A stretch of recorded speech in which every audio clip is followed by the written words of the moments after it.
Boy, you know what time it is. Welcome to the Bromigos podcast. I need it! Hey, how are you? Perfect. This is amazing. All right, bet. Ladies and gentlemen, we back. Another Thursday, another episode of the Bromigos podcast. Let me tell y'all, we got something special. We got something different. We got something for all the dogs, all the boys, all my gym goers. The legendary Robert Frank is with us on the show. Thank you for being here. Appreciate you. I'm really glad Rob has the fucking soundboard because Mike couldn't make it today. Hello, everybody. It is the Undercover Brother. And like Dante so eloquently said, we got a great guest today, man. It's not often we have guests in the stew, but we appreciate my boy Robert Frank for being here today.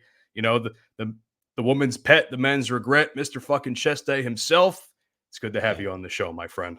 Well, thank you for having me, bro. It's been long overdue. You guys, what number is this episode now for you guys? 64, actually. 64. So you guys have done 63 other episodes without me on it.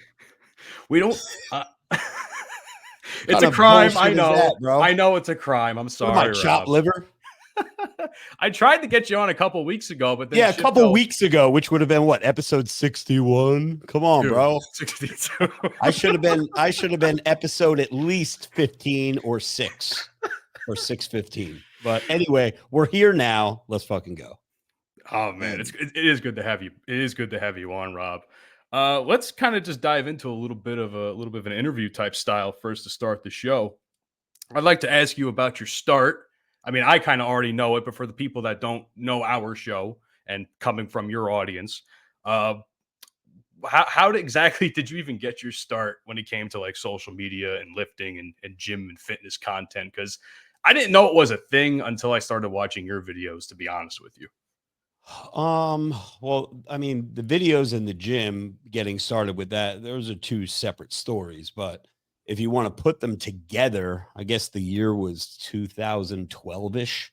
Vine was starting to taper out. Instagram started with the little 15-second videos because Instagram used to be photos only, and then they switched over to doing 15-second videos where Vine was giving you 6 seconds to tell a story in a video, which is where your Logan Pauls, your King Batch, your, all those people that became famous on Vine, they were making videos and telling a whole story in 6 seconds. When Instagram opened it up to 15 seconds, you're like, oh shit, that's double the time. We can tell more of a story, blah, blah, blah. Anyway, I got in on the tail end of the Vine and the very beginning of the Instagram. And one of my bros was like, bro, you're doing all this gym comedy stuff for, 5 people to see. You got to start branching out everywhere. So we started the Instagram, we started the YouTube, we were still on Vine at the time. We started Facebook, but it started back in like the tail end of 2012. I want to say like December 2012 was my first videos out there. If it's one thing I appreciate from you is the fact that you're always constantly evolving. You and I are wrestling fans, so we often make the whole like, oh, people have to evolve to stay relevant, right? Your content has changed so much. You went from doing like the skits in the gyms to the famous rage videos that everybody knows and loves and still talks about to this day, because I can't imagine how many questions you get when you're doing the rage videos again and so on and so forth. There's Meathead Minutes. There's the short form videos for TikTok. Like on Monday, we do chest because, and some hilarious rhyme in there. I can't even think of one on the top of my head because they're all really good. If you want to stick a pork sword in a Honda Accord, your arms better be swole. Haram! I don't know. Out of pocket. They're so out of pocket, but they're so good. Yeah. What was the one with the stutter? What was the stutter one? Oh, if you want to stick your what is it? If you want to shoot your nut butter in her muff gutter till she starts to fucking stutter, your arms better be fucking swole. Oh my god, that's one of my favorites. And Yo, just came out. that video alone between TikTok, Facebook, and Instagram, just on my pages, not including the street team pages that has their own millions of views, it's got like 15 million views, that one video.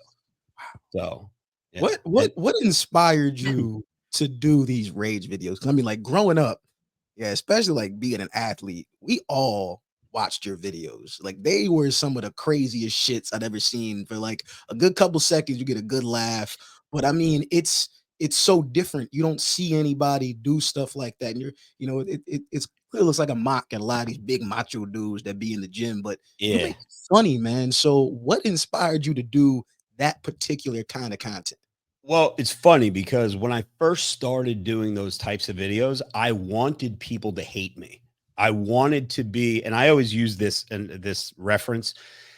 You guys are familiar with the Jersey Shore television show, obviously, a very popular MTV show. When the show first started, Mike Sorrentino, who's the Situation, he was the guy who was hated on the show. People hated him, but they loved to hate him. So eyeballs were always on him. And I was always taught that when you walk through a curtain, as a wrestling analogy, you either want to be booed or you want to be cheered. When the people are just sitting there looking at you, fucking, it sucks, right? So I did those videos wanting people to say, what a scumbag, what a douchebag, who is this asshole, blah, blah, blah. And it turned out to be the exact opposite. People started loving the videos. And it was almost like, kind of like when wrestling, Matt, when the bad guys became the good guys. Remember the Stone Cold anti-authority? They started becoming the guys that were cheered and loved, and the vanilla baby faces shaking hands, kissing babies, smiling. They were booed. So I ran with that, and I said, "Fuck it, let's go." But if you notice, all of those videos, there's comedy in there. There's a little controversy here and there, but there was always a deep-rooted meaning behind every one of those videos. And I think that's what people kind of gravitated towards, was the message. The delivery was a little weird. It was a 40-something-year-old guy screaming with his shirt off in his car with a bandana, but there was always a message behind it. And I think that's why they did very well. I think that's why people like them so much, because you have some of the videos that I distinctly remember, and this is the first one I ever watched, was the Fortnite video when Fortnite started getting popular and you started clowning gamers. Now, as a gamer, I was like, I wasn't too offended by it. I actually thought it was funny because I know that other you're gay. God damn it, on my own show, Rob. Sorry. I'll Damn put it. the soundboard away. No, it's fine. It's actually quite good. Mike usually does the soundboard and he's not here, so by all means. Okay. But yeah, there was the Fortnite video. There was the my girlfriend is an OnlyFans model video. Like, drop her and go hit the gym and fuck some other bitch that's in the gym. Like those, there's no wonder why they were always so good. Because to be honest with you, there was real talk, for lack of better terms, that people were afraid to hear the truth. They just needed to hear the truth from someone such as yourself, I guess.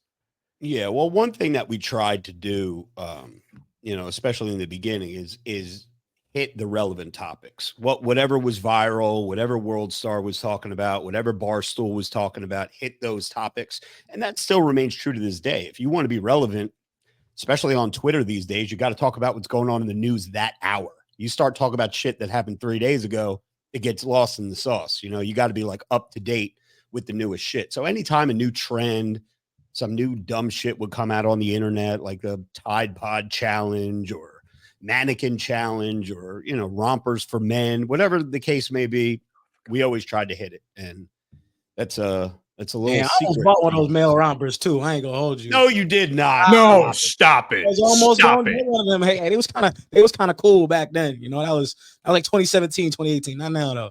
Not now. Yeah. A little sus, but Very listen, sus. Listen, I got a question, man, and this just pertaining to the gym. I'm a very big gym guy. I'm in there every day. What for you is a big motivator for you to get in there and do your thing? We know the content is always great, but obviously you are, somebody who enjoys the healthy life, is in there gymming all the time. What's your biggest motivating factor to get in there, but also continue to go back? Because that's like a hard thing for guys. They want to get into the gym and they do for a little bit, but then, hit some adversity, hit a wall, and they end up backing off and end their journey. So what is that constant motivation for you to get in there and put that work in? Well, for me, it's weird because I am probably, not to put myself over, but I'm probably still one of the most recognizable social media influencers in the fitness space. I've never stepped on a stage. I've never competed. My physique is average at best compared to all your C bums and your Ronnie Colemans, all these big name people. But obviously, getting popular on social media kind of kept my wheels turning to go and make sure that I look the part. But we had a saying way back in the day, even before I got popular, was we lift for the weekend. Like Monday through Friday, clang and bang. And then Friday night, when you're at the bar, Saturday night, just pick up some hoes, baby. They want to see the guns hugging the sleeves of your medium deep V-neck tees. You know what I'm saying? So that's what kept us motivated.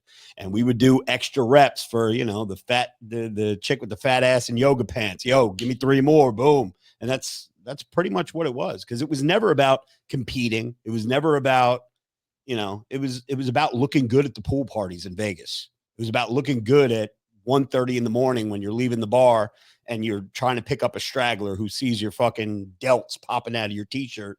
You know what I mean? It was that type of shit. It was never, sad to say, it was never about being healthy, because the shit that I did, trust me, was not healthy. Well, that kind of segues to a topic that I want to kind of get to, because we talk about health. I mean, Did that answer your question? Yes, it did. I don't know. Okay. All right. It did. let's talk a little bit about let's talk about steroids then, if that's okay. Because that's something never did them. That is haram. Never, ever. That's haram. Oh my God. So no Anavar? Nah. No tests, no nothing? Nah, of course. No. It's funny you say that, because if anybody who, like, obviously just wouldn't hear this episode or watch it, they would think that, you're probably roided up. And a lot of guys think that. And people, when you get big in the gym, it's not, he's not natural or whatever. So like within that steroid epidemic that I feel like we're still in when it comes to lifting and getting big, like whenever that question comes across for you, what's your response? You like, nah, fuck you, like I'm big naturally, or just like, is that the conversation that comes up often for you as somebody who's in the gym a lot with all the content you do? And as famous as you are. Here's the God's honest truth. The God's honest truth is anybody, whether you're on steroids or you're not on steroids, if someone accuses you of steroids, that's a good thing. Because if you're not on steroids, you look like you are. And if you are on steroids, at least the shit you're taking is real, because people think you're on steroids, which you are. And you guys know I'm fucking around. Well, I know Maddie knows I'm fucking around. I've taken everything under the sun at least once. So right now, everything that I'm taking is under a doctor's prescription and care. If I could give a quick plug, Aspire Rejuvenation. That's where I get my TRT, but they do blood work. They make sure that you need it. I'm not a young spring chicken in my early 20s that's taking steroids to be jacked and whatever. I'm taking it so my levels are normal, so I can function like a fucking masculine man. But right now I'm on TRT, 200 milligrams a week of testosterone. I have been prescribed Deca, nandrolone decanate in the past, which is also another steroid injectable. I've been prescribed Anavar in the past, which I'm not taking right now. But yes, I've taken everything. I've taken Trembolone. I've taken Masteron, Winstrol, you name it, I've taken it. So yeah, any questions that you have regarding that? Shoot. The one thing I have a question on is like, what are your thoughts as far as like how young you should be to take steroids? Because obviously, like as you get older, the testosterone levels drop, which is understandable. Right. You want to get on a little something to keep that boost going, for many different reasons. But you see like 16-year-olds doing SARMs. Yeah. Like, I'm not up on the SARM game. I know that they're a thing. I don't know much about them, but 16 years old is way too young to be fucking with your body. 18 years old is way too young to be fucking with your body. 25 years old is way too young to be fucking with your body. I didn't stick a needle in my ass for the first time until I was, I think, 36 or 37. So especially for those, but now I've spent hundreds of thousands of dollars on bullshit supplements in the past, back in the 90s when all the pro hormones and all that shit started. Half of it was real, half of it wasn't. So, you get tired of spending so much money on shit that's not working that you're like, I might as well just take the real fucking thing. But the problem is these days, kids are in their teens, early 20s, and they're fucking up their bodies for the rest of their lives because they're chasing that quick gains. And once you pin, you're pinning for life, bro. Like, unless you do it one time and you really do a protocol after you're done to get your natural levels back, and then you never touch it again. But in most cases, once that needle pierces your skin and goes into your muscle, you're on that shit forever, bro. Do you think that's why so many younger bodybuilders or influencers die? Because I don't know about you, Dante, since you and I are both gym goers, but every couple of months, there's some big name gym guy, fitness influencer that just drops dead out of nowhere. He's like 30 years old. He was so young. We're like, oh, I can probably assume a few things why he went so quickly.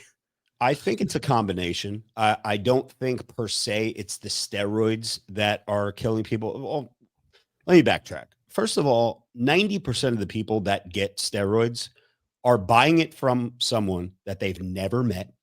That a lot of people are buying it on the internet from these black, what is it called? The dark web websites that you don't know who the fuck these people are. It's coming from different countries. You got to do some weird shit where you got to go to Walmart and do a MoneyGram to pay some guy with a fake name bro, it's so shady. The whole steroid world is shady. Yes, could some people be getting some fucked up shit and that's why they're dying? Sure. But I think that there's another portion of the bodybuilding lifestyle that also you have to take into effect.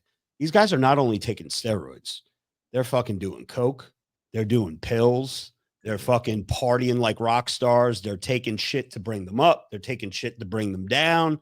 They're sticking needles in their ass. They're fucking doing lines of coke. Bro, so much of that shit is kind of like professional wrestlers.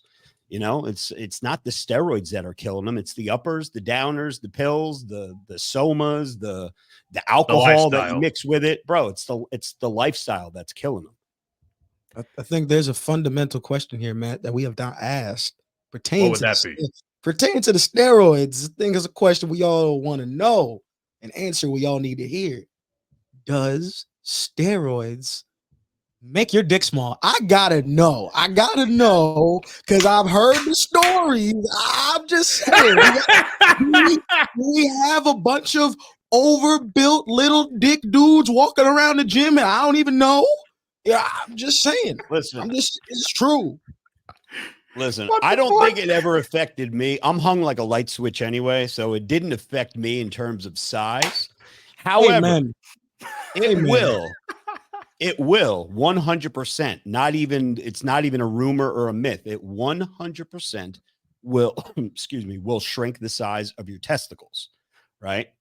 Because your testes or testicle, whatever, they completely shut off. When you start putting synthetic hormones into your body, it tells your fucking testicles, which are nice and usually big and full, fucking take the night off, bro. You're done. They shrivel up to little fucking like peas. So yeah. So in turn, as Rich Piana famously said, taking steroids makes your dick look bigger because your balls are so fucking tiny. Mm-hmm. But no, it does not. It does not decrease the length of your male member, if that's the question. Great. So the snake stays long, but we turn the baseballs to golf balls. Now that's what I'm talking about. That's what I'm talking about. All right, cool. All this talk about balls, hit the fucking haram button, will you? Oh, God. Haram! Thank you. Jesus Christ. Call pause for Christ's sake. Matt, since I know I hate to do this to you, man, but I know you're not. I know you don't get hoes like that, and that's all right. That's all right. But we Oh, have the damn. perfect man to help you in situations and times like these. Now, Robert, I gotta ask this question, man. What is the best approach for the gym bros to get the gym hoes? It's changing, bro. It really is. I thought I knew all the answers, and I thought just being jacked and tan and just I thought that was the answer. However, in 2023, there's been this influx of attention coming away from the people that stand out, and more of the attention, the female attention, is gravitating towards the people that fit in. And what I mean by that, I mean cookie cutters. And when you say cookie cutter, you mean you take a whole tray of fucking cookie dough and you take a cookie cutter and you just go, you know, slam by slam by slam by slam by slam, and they all fucking look the same. It's the broccoli heads with the dangly earrings and the pajamas, wearing Crocs, wearing stringers, but they're 119 pounds soaking wet. Those are the dudes right now that the chicks are looking at, and they're like, oh my God, he's so hot. Where the bodybuilder, the masculine dude with a beard, fucking, you know, shaved head, they look at him like, you know, he's a piece of shit on the grass. They walk around him like that. So I don't even know anymore. My old answer would have been, you know, what was my saying? Why fit in when you could stand out? But right now, I really don't know the answer. And I know I'm talking a million miles a minute and I'm going around the question, but it's a way of me saying I don't fucking know anymore. But at the same time, you know, to that point, you're not necessarily wrong either, because Dante, a couple weeks ago, we talked about like people with their cameras and shit in the gym, right? Yeah. And how even like remotely looking at a girl puts you on fucking TikTok with hundreds of millions of people clowning you, only for Joey Swole to fucking defend you a day or two later on TikTok. Be like, yo, he's just looking around, bro. Like, It's at a point now where like I feel uncomfortable being at the gym at certain times. Like I don't go to the gym past 5 o'clock anymore. I can't. It's probably too crowded. It's 1,000 times way too crowded. There's a lot of guys in there, but there's also a lot of girls in there, and it's almost like you can't lift next to a female without them thinking it's like, oh, why is he looking over here, or why is he next to me? And then you got the ones who got the camcorders out, and oh damn, that's a little old school. The tripods out. They got the tripods and their iPhones, you know, taking videos of all their stuff, and like you can't help but look. Like if someone's got their phone out, it's a camera. That's a natural human instinct. And now it's at a point where it's uncomfortable for guys to be in the gym with other females because shoot, they don't want to catch a case. Bro, I've seen more clothes. I live in Florida now, Sarasota, Florida. I've seen more clothes on a chick in a strip club than I see at the gym now. These chicks are wearing basically nothing. And my advice to any bro that's listening to this right now, don't feel bad. Don't look away. Don't make it awkward and try to look straight when some chick with a fat ass that's wearing a fucking Easter egg colored gym outfit with her fucking bottom of her ass cheeks hanging out and she's got under boobs sticking out. Bro, stare. And I want you to stare to make it so uncomfortable because you know why, bros? That's what she wants. That's why she's wearing that, right? You get a chick that has, you know what I find a million times more sexy on a chick? We talked about this on our show, Matt. You probably know what's coming, but I find a chick that's wearing like the baggier sweatpants, but you can still see the booty. Yeah. You know, when she's got on some baggy sweatpants and you still see the booty, that she's got something going on back there. And a fucking hoodie, like just looking totally different because you know she's not starving for attention. She's probably a classier chick that's got a really smoking hot body. And you're wondering what she's hiding under there. Where these chicks who are just parading around in their fucking bikini walking around the gym, you already know what you're getting. Like, where's the fun in that? It's so funny you say that because I was just having a conversation the other day talking about this. How now when you go out to clubs or you go out to the gym, you see all these girls, and it's no offense to any women. No one's saying that girls can't, you know, show off their bodies. We like that. They like that. That's Of cool. course. But it's to a point now where you have a lot of girls that are out here wearing such revealing clothes that it's to a point where guys have nothing to work for. It's like you're showing everybody what you've got, which is what I want to, put a little effort to get to. But if I can see it, that means everyone else can see it. And that means if I'm sexualizing you, all these other dudes are sexualizing you, and I don't really want that. It's like the hunt. I feel like the older generation of men wanted to hunt. We want to go out there and get it. And now it's like, well, it's like you walk into a restaurant and the food's already there. I don't have to look at the menu. I don't have to ask the waiter or waitress for anything. You just bring my food out before I even sit down. That kills, it kills the purpose of me, trying to get what I feel like I need. Bro, that whole statement's getting to Don DeMarco. I'm sorry. Because that shit, that right there, that little 30-second rant, bro, is 100% facts. There were no lies detected in what you said. Chicks, they need to realize that you're not walking around looking like that. Dudes are going to want to bang you. They're going to look at you and be like, oh, man, I'd love to fuck her. I'd love to fucking have her blow me. They're thinking the worst of the worst. You ain't getting no fucking high value man. You're not getting a dude that's going to want to fucking wife you up walking around looking like that. Because like you said, you're on display for everybody to fucking see you like that. So yeah, good shit, bro. I think that's part of the reason why, as to kind of go off of Dante's statement, that I have, I guess, trouble getting bitches, quote unquote, where it's just like, I don't understand the chase, because the chase seems to change every other month, where I can't figure that out. And then, again, you have these women that some of them could be cool, some of them may not be as cool. So it's like, for me, not that I'm not like super confident, like I'm confident when I need to be.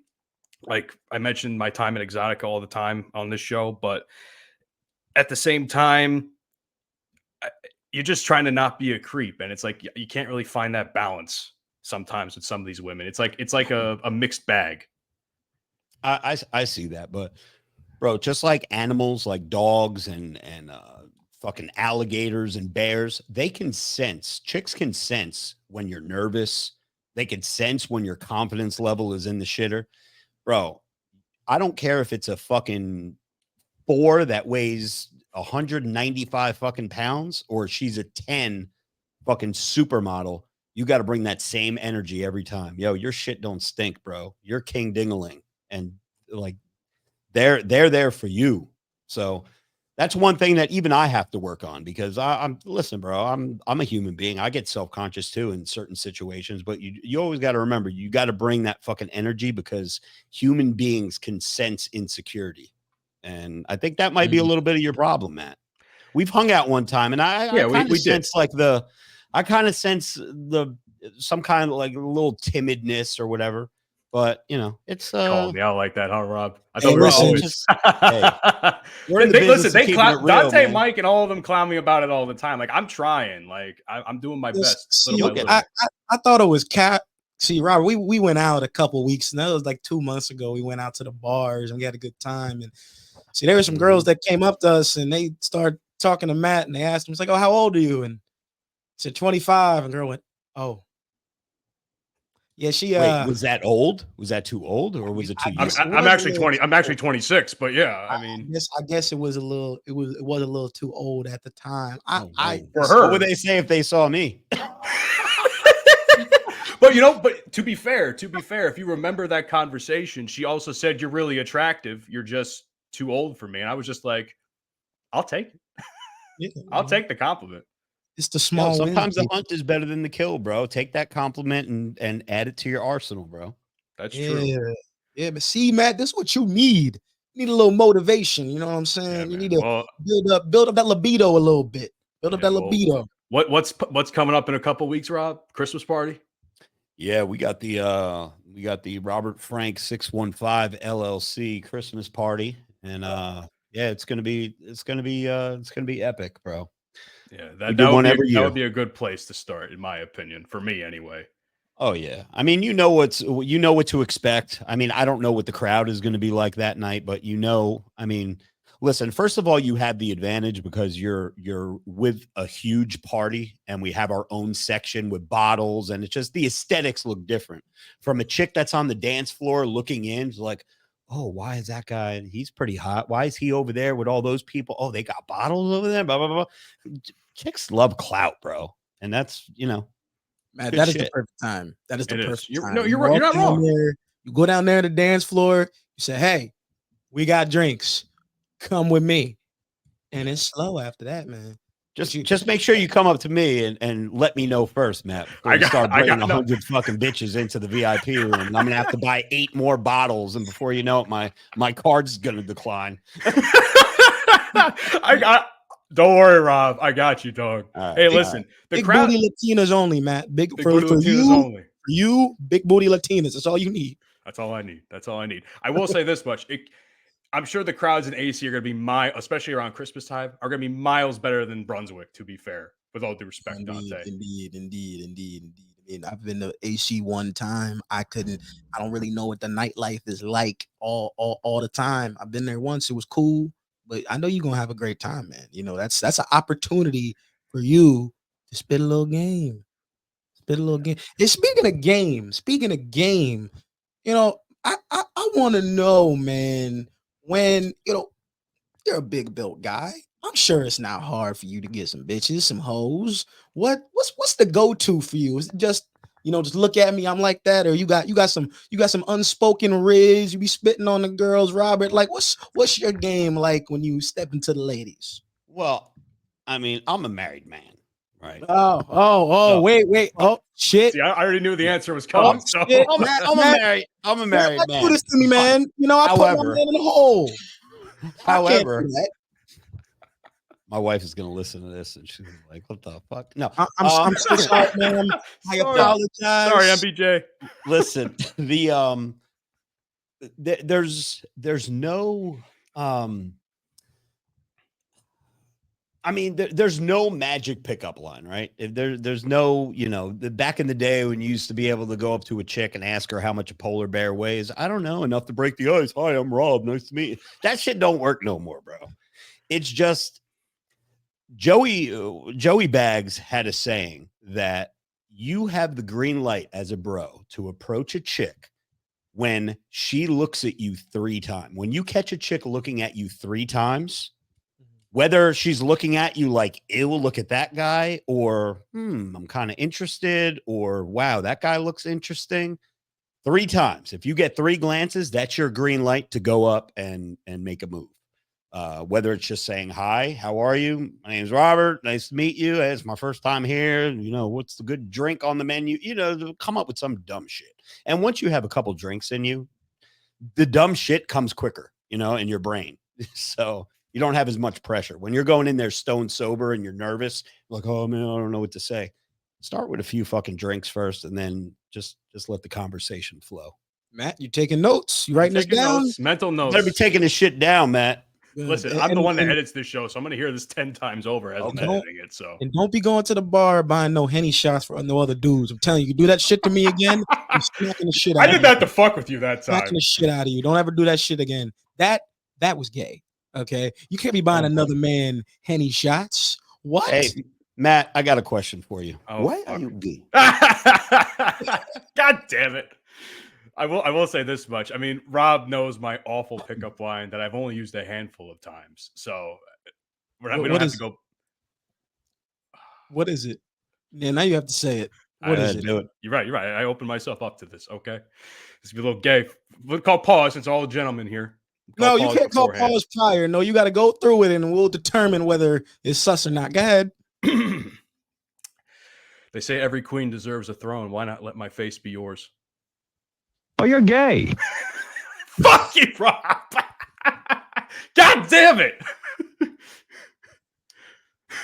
Listen, I actually have a better soundbite for that pickup line, Matt.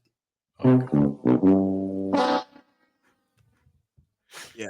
I will open myself up to it. Yep. Listen, I will get clowned for content. I don't care. Oh, man. Matt, yes. you've been going to the gym for a little while now, right? Come couple of Yeah, years, but like, you really starting to get into it now, right?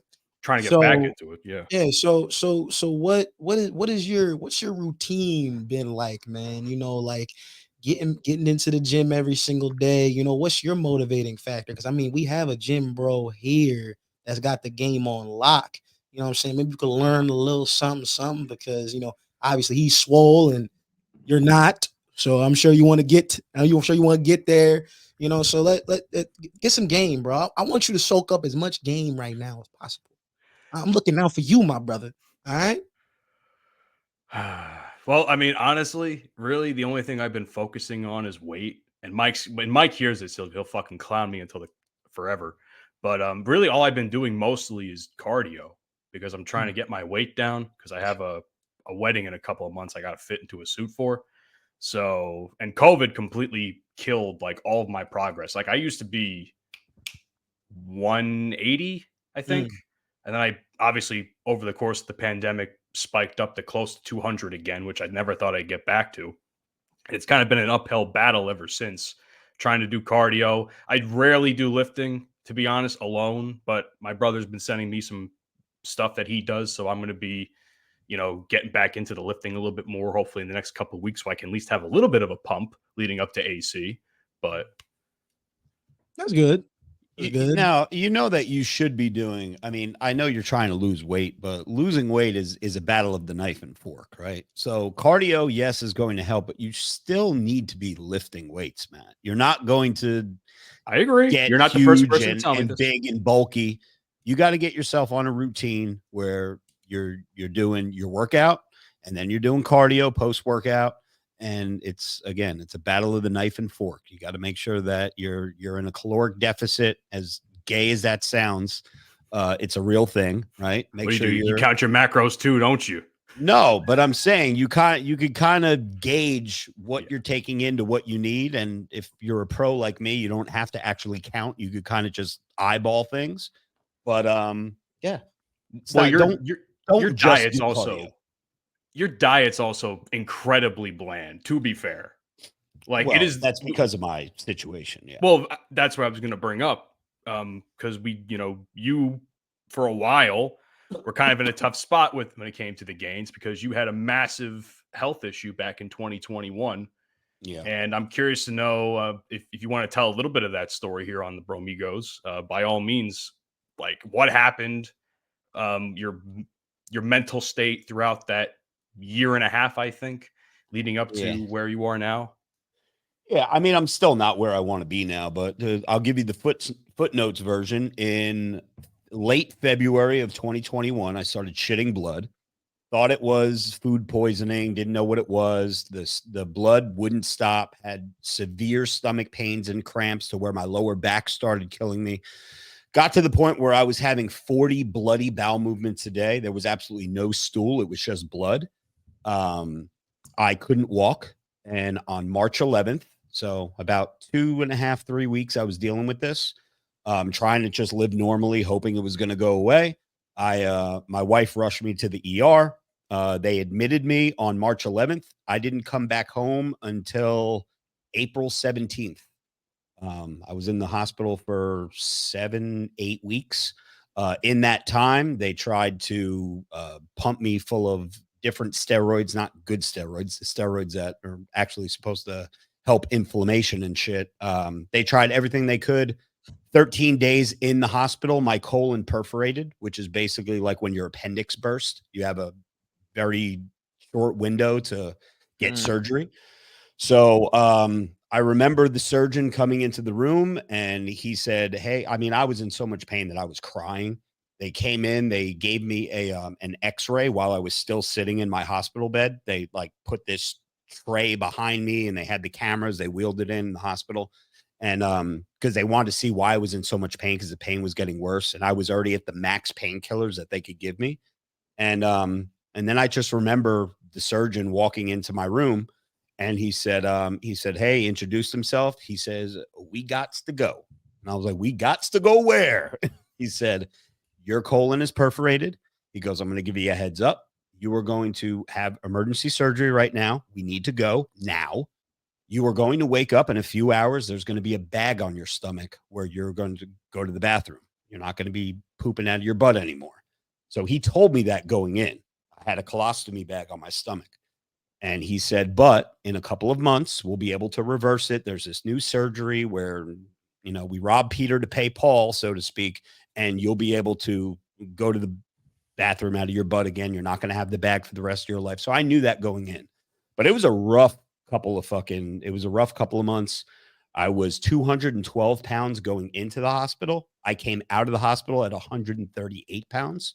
So I lost like 80 pounds. The photos of that are scary. Yeah. And I don't if mean anybody that wants to go back to my TikTok or Instagram and scroll through and kind of see the journey, but yeah, it was really fucking bad. And it was just, I had that shit bag, I call it. It's actually called a colostomy bag. I had that for 11 months. And then they did a surgery where they take your small because they remove my colon, which is your large intestines, one and the same. They take your small intestines and they create a fake reservoir where stool will store instead of your colon. They make a little fake reservoir out of your small intestines. They loop it in through your butthole, and it's called the J pouch procedure. So now I go to the bathroom out of my butt again. Thank God. The problem is the consistency. I go to the bathroom probably 8 to 10, sometimes 12 times a day because I can't. You guys, you could hold the shit for 3-4 hours if you needed to. I can't do that no more. The minute I feel it, I got to be near a bathroom where it's going to be messy. So yes, I don't have a shit bag on my waist anymore or on my stomach, but I also need to always shit, which is a pain in the ass. But sound like me. God damn. I go to the bathroom 7-8 times a day, and I ain't even go through all that shit. God damn, that was me. Double that. That's a lot. Oh, it is. What is the motivation to come back from something like that? Like, what's the journey like from such a low level of your own physical health to get that back up to where you are now? What was that journey like for you? Well, a piece of it was, oh shit, this is another reinvention of Robert Frank. This is another evolution. This is another what was the word you used in the beginning of the show, Matt? How I evolving, right? Yes. This was another evolvement, and it just happened by accident. Now I could show people that I could go from 212 to 138, thick as hell with a shit bag, and give me a year, I'll be fucking jacked again. And hoping that will motivate other people that have my situation. And the actual diagnosis of what happened, I don't think I said it, but it turns out I had ulcerative colitis. And ulcerative colitis, you get it two ways. You either have it your whole life and it just comes out one day, it's an autoimmune disease, or you could get it through some kind of bacteria. They tested me for thousands of different bacterias. Nothing came up positive. So I had this my whole life and never knew it, which is weird because I've never had a stomach ache in my life.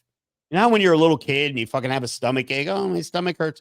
Anytime that I said my stomach hurt is because I was lying. I never even experienced a stomach ache until I was 40 something years old. So yeah, that was the motivation to come back, is just like, hey, this is a good platform. I have millions of people that follow me all throughout social media. Let me show them that this could be motivating. And listen, it's reached a lot of people. A lot of people found me through that journey of ulcerative colitis. They weren't gym comedy people. They found me because I was putting my whole story on the internet, so got a few new followers that way. And they're still with me. They still tell me every day. And anytime that someone's going in for the procedure, the J pouch procedure that I had, they always message me. They, excuse me, they DM me, they email me saying, hey, anything to look forward to, or, could you give me a heads up on what to expect about this and that? And I always try to answer those emails and DMs if I do see them, because I know how scared I was being in the hospital, not knowing what the fuck was going on. And it was very hard to find information. So yeah, anybody out there that's going through some stomach issues, holla at your boy. And I think we can confirm that steroids or any sort of steel supplements, which is what you're affiliated with, don't cause fucking ulcerative colitis. Because no, everybody under the sun, when you first started talking about it, was like, oh, it was the steroids and the supplements that did all that shit. When in reality, there is no medical no correlation whatsoever. yes. Anybody who, you'll get your trolls in the comment section. Oh, that's what you get for taking steroids. I've challenged people for 2 fucking years. Come up with some medical documentation that aligns anabolic steroids or supplements with ulcerative colitis. There's nobody can ever provide any documentation for me. The surgeon and the GI doctor both told me that the shit that I was taking leading up to me getting really sick actually bought me some time, because all the different steroids that I was taking, especially Trenbolone, is an anti-inflammatory. So ulcerative colitis is inflammation of your colon. So in turn, the surgeon was like, yeah, we're not saying that it was good that you were taking it, but it definitely bought you some time. Steroids save lives. Yeah. I mean, listen, I'm not saying that, but saying, one thing I want to pivot to really quick is the idea of the mental health aspect of it. Cause you were probably, given that you have this whole persona about the gym, you were probably depressed as fuck sitting in that hospital bed for as long as you did. And you openly talked about it. And actually, before I even answer that, I will say, before this whole situation happened, your opinions on mental health were probably considered, what's the word I'm looking for? I guess, for lack of better terms, controversial, anti-establishment, so to speak. Right. You really didn't think it existed, to be honest. No, I mean, frankly, did that change your perspective at all? Yeah, it did, because I was trapped and I wasn't. See, anytime, listen, every human being on the planet experiences stress, right? Stressful situations, you're sad about something.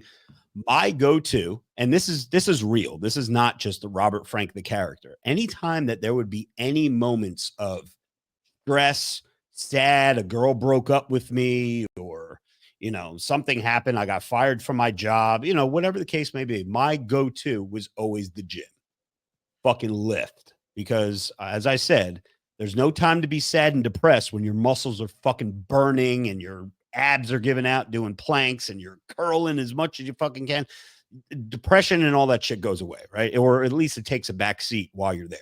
When I was in the hospital and I couldn't do all of that, I was like, wow, I used to be 200 something pounds, jacked, with veins running up and down my arms, all the way down my fucking groin.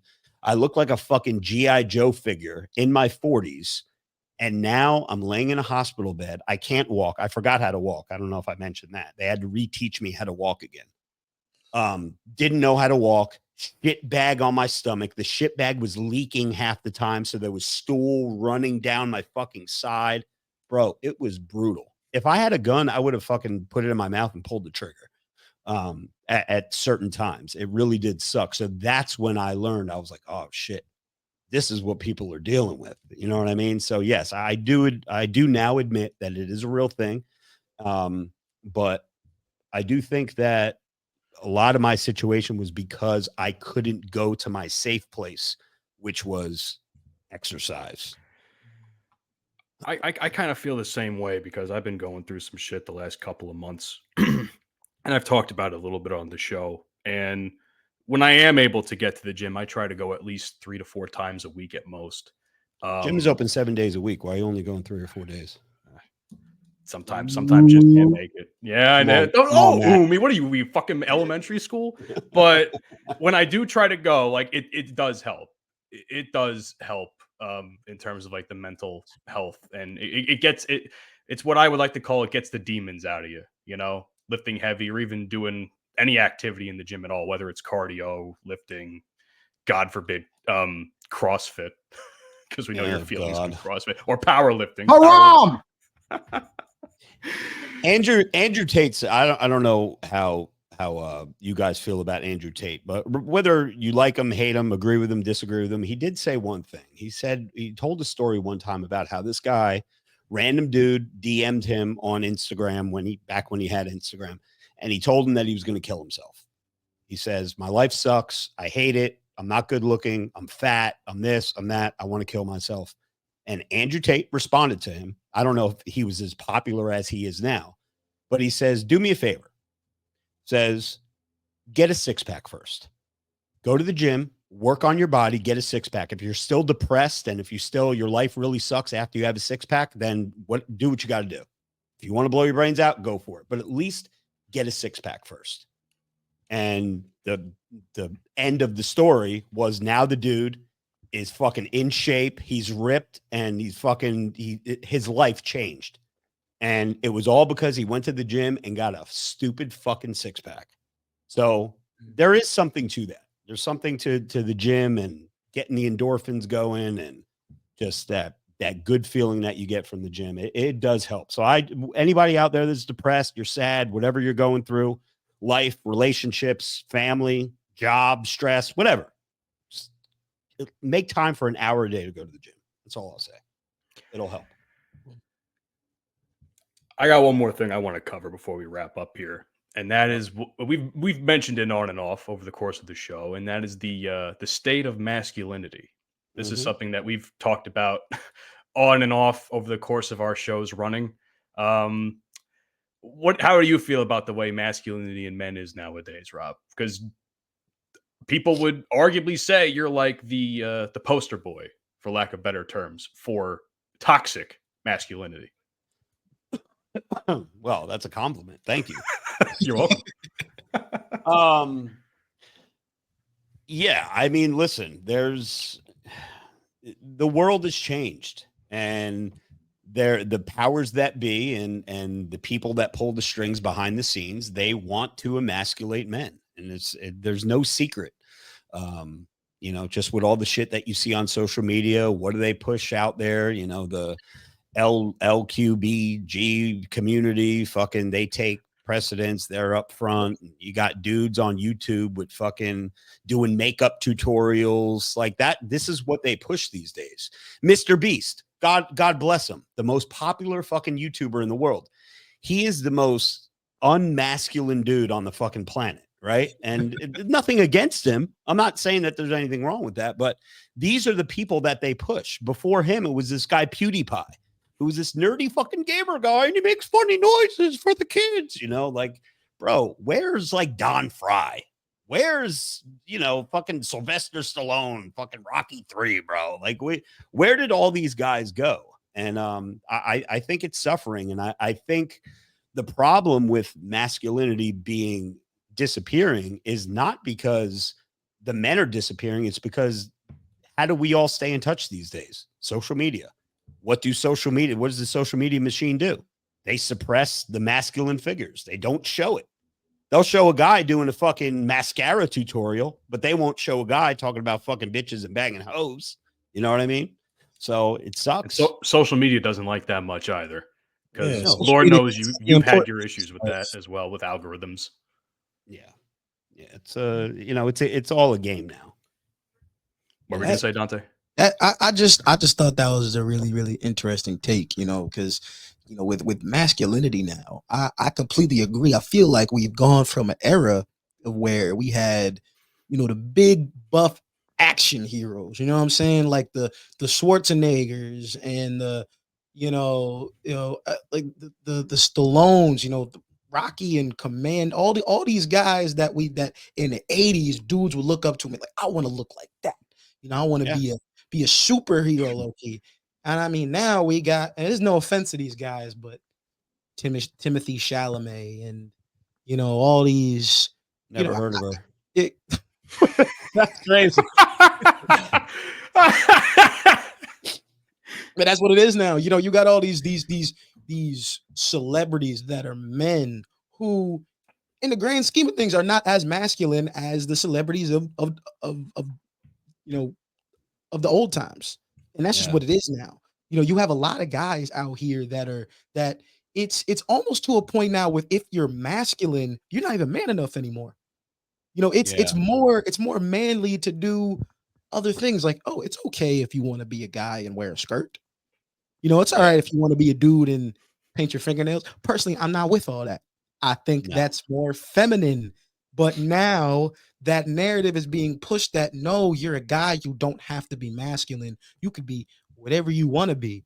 And now, like, I feel the image of the modern day man is so tainted and blurred that it's hard to even understand what a man is these days.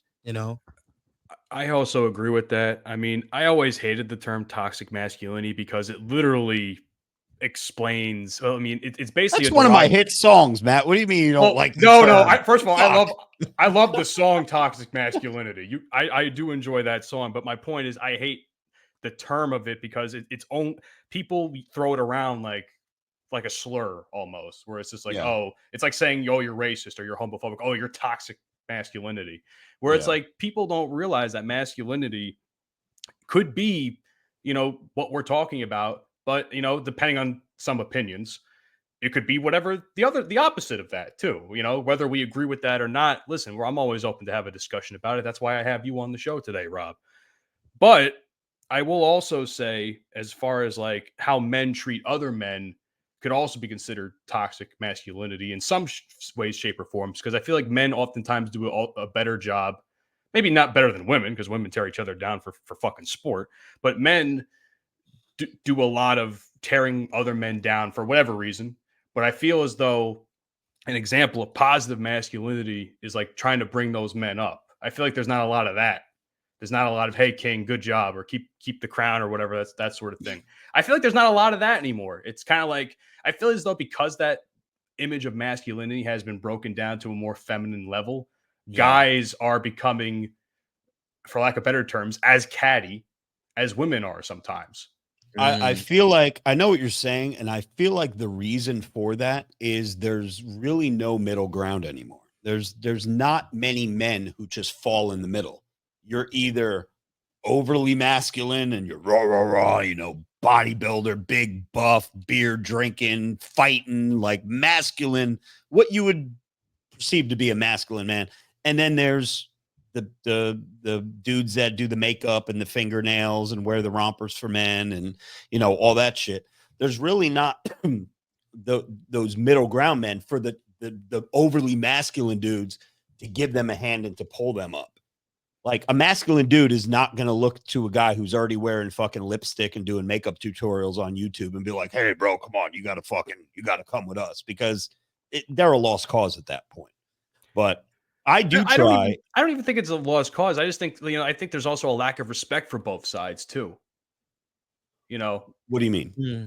In the sense, I feel like, as much as I disagree with the whole, like, painting fingernails, doing makeup tutorials, it's just like, I feel like both sides also don't do a good job at talking about these sorts of things to each other. You know what I mean? Like, there's like a lack of respect for both sides, whereas like the perceivingly toxically masculine guy is going to call the other guy, the F word or something.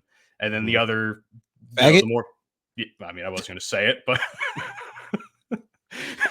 listen, I got enough motherfuckers coming after me for some fucking bullshit a couple months ago. Listen, I know they come after you. I'm waiting on the DMs. Come on with it.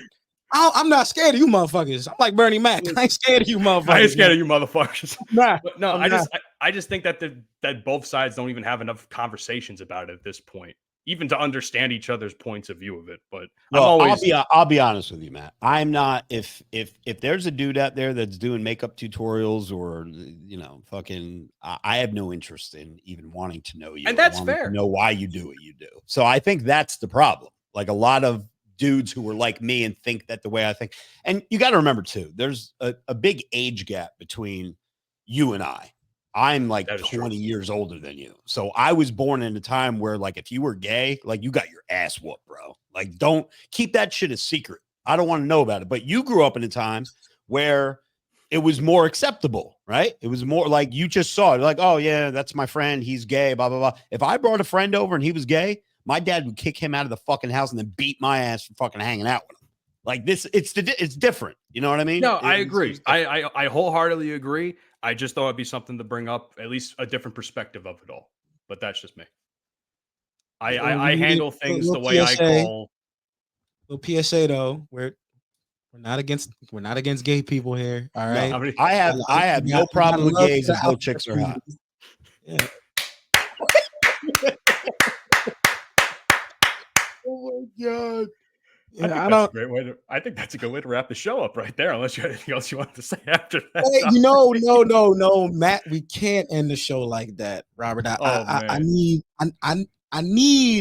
a rage comment. I need something for the people. Cause I mean, like, dude, this is crazy. It's like a childhood dream meeting you with being on TikTok and then being on Vine back in the day, old Instagram, seeing your shit. Like, pause. That was crazy. But like, just watching your videos, they were like, that is part of me growing up, man. So I gotta hear one live. I need this for the culture. I don't even know what to rant about. There's nothing. I know you got plus, I'm in my studio right now, and as Matt will tell you, I am persona non grata in my community, in my development right now. And if I make too much noise, public enemy number one, my neighbors are definitely going to call the cops. And before you know it, you're going to hear this. And I don't need to do that. But off the top of my head, let's see. I can think of something. Let's see. What's today? Today's Thursday. Today's Thursday. What episode is this? Episode 64, you 64, said? 63, yes. 64? All right.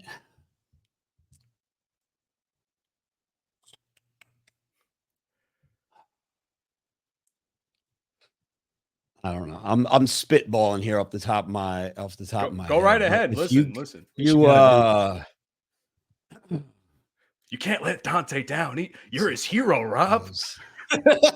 Hold on. You can't let him down, man. Don't let me down either. The inner kid is jumping around right now. I'm not gonna hold you. All right, here we go. Listen up, bros. If you want the big booty hoes touching their toes, you better listen to episode 64 of the Bromigos. Let's go. Let's fucking love it, baby. I love it. That's how we end the episode, man. That's how we end the episode. I love it, man. Matt, take us to church, man. Take us to church. Hey, Rob, you got anything you want to promote on the show before I go into my spiel?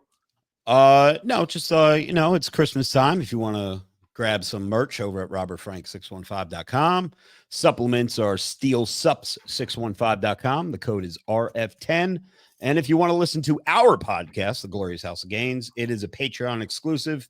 $2 a month get you in the tip jar and get you every episode. Patreon.com/RobertFrank615. And I'm very easy to find all over social media. It's one name, RobertFrank615. And with that being said, thank you so much for coming on today, Rob. I greatly appreciate you taking the time to speak with us. If you guys enjoyed what you listened to on the Bromigos podcast, please stick around. We got 63 other episodes that Rob was not a part of that you can listen to. Unbelievable. I know. It is for you. It is for you, Matt. How dare you? Not bringing me on the show sooner. I tried to do it sooner, but but either way. But you guys can follow our podcast. We're not Patreon yet, but you can find us on Apple, Spotify, iHeart. Google Podcast is actually going down the tube soon, so you're not going to find us there much longer. But wherever you have a podcast app, search up the Bromigos podcast.